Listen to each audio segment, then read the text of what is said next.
ఏపీలో రాజకీయ వాతావరణం మరింత వేడెక్కుతోంది. ఎన్నికలు జరగడానికి మరో 2-3 నెలలు మాత్రమే మిగిలి ఉండటంతో ప్రధాన రాజకీయ పక్షాలన్నీ గెలుపు గుర్రాలను అన్వేషించే పనిలో పడ్డాయి. ఈ నేపథ్యంలో జనసేన, టీడీపీ మధ్య పొత్తుల వ్యవహారం కొందరి నేతలకు తలనొప్పిగా మారే అవకాశం కనిపిస్తోంది. ఈ విషయం ప్రస్తుతం ఏపీలో హాట్ టాపిక్ గా మారింది.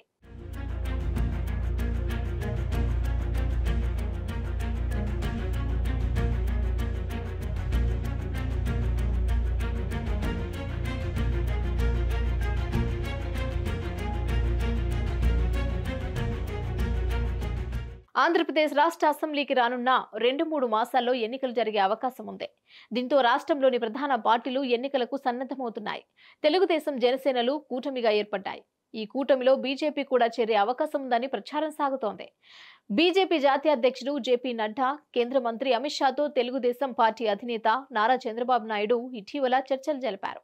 ఆంధ్రప్రదేశ్ రాష్ట్రంలో పొత్తులపై త్వరలోనే స్పష్టత రానుందని కేంద్ర మంత్రి అమిత్ షా కూడా స్పష్టం చేశారు. ఎన్డీఏలోకి తెలుగుదేశం పార్టీ చేరిక విషయమై వచ్చే వారంలో స్పష్టత రానుంది.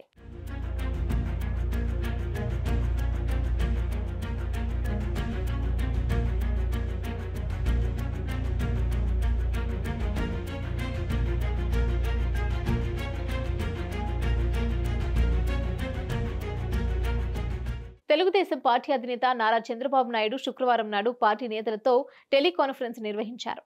పొత్తుల నేపథ్యంలో త్యాగాలు చేయవలసిన అవసరాన్ని పార్టీ నేతలకు చెప్పారు.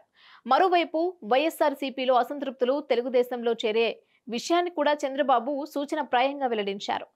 ఇతర పార్టీల నుండి తెలుగుదేశంలో పార్టీలో చేరేందుకు వచ్చే వారితో కలిసి పనిచేయాలని చంద్రబాబు సూచించారు. అయితే ఎవరెవరిని పార్టీలో చేర్చుకుంటారనే విషయమై చంద్రబాబు స్పష్టత ఇవ్వలేదు. పొత్తులు ఇతర పార్టీల నుండి తెలుగుదేశం పార్టీలో చేరే వారితో ఇప్పటి వరకు పార్టీని నమ్ముకున్న నేతల సీట్లకు ఎసరొచ్చే పరిస్థితి నెలకొంది.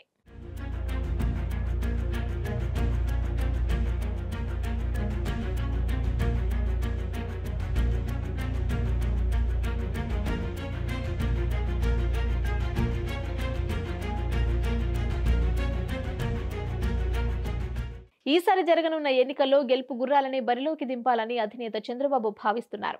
ఆయా అసెంబ్లీ, పార్లమెంటు నియోజకవర్గాల్లో గెలుపు అవకాశాలున్న అభ్యర్థుల ఎంపిక కోసం చంద్రబాబు నాయుడు సర్వేలు నిర్వహిస్తున్నారు. ఈ సర్వే ఆధారంగా అభ్యర్థులను చంద్రబాబు ఎంపిక చేయనున్నారు. ఈ ఎన్నికల్లో సీట్లు త్యాగాలు చేసేవారికి రాష్ట్రంలో అధికారంలోకి రాగానే తొలి ప్రాధాన్యత ఇస్తామని చంద్రబాబు హామీ ఇచ్చారు. నామినేటెడ్ పదవుల్లో సీట్ల త్యాగం చేసిన వారికే ప్రాధాన్యత ఇస్తామని చంద్రబాబు హామీ ఇచ్చారు. టెలికాన్ఫరెన్స్ లో చంద్రబాబు వ్యాఖ్యలతో పార్టీ నేతల్లో గుబులు మొదలైంది.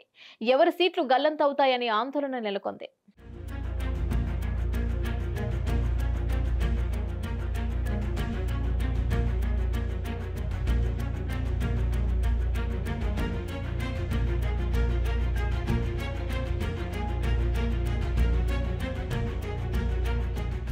జనసేన, బీజేపీలకు కనీసం 30కి పైగా అసెంబ్లీ సీట్లు కేటాయించవలసిన అనివార్య పరిస్థితులు తెలుగుదేశం పార్టీకి నెలకొంది.